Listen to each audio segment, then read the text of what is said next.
Speaker has banned National from publishing attack ads featuring edited footage from speeches in Parliament. Trevor Mallard has given National a deadline of 5 p.m. tomorrow to pull the ads that feature clips of Labour MPs. The Labour Party junior whip, Kieran Mc-Anulty, sent the Speaker a letter complaining about the footage being used without the permission of MPs and displaying what he called a misleading account of proceedings.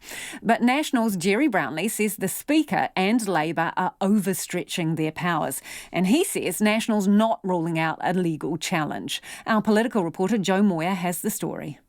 The story of Diogenes casting his bowl aside in order that he would drink water just out of his hands. The Epicureans. There's a degree of asceticism in Stoicism. The one that appeals to me most is the philosophy from Aristotle. That's the most recent example of the National Party's satire ads. Labour MP Deborah Russell being mocked for her spiel on ancient philosophers and their tenuous connection to the government's wellbeing budget.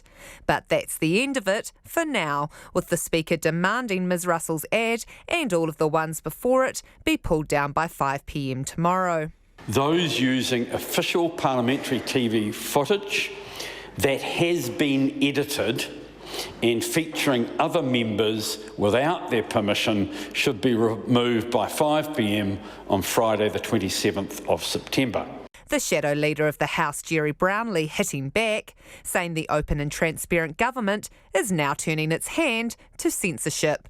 That seems to be an incredible censorship of what should take place inside a transparent democracy.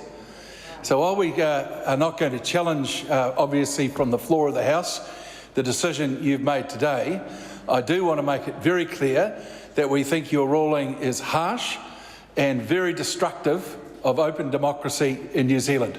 But the leader of the House, Chris Hipkins, says the rules would be no different for the media. If the media took video footage from the House and edited it and used it in a way that was misleading, that gave a misleading impression of what somebody had said, then they too would be in contempt of the House.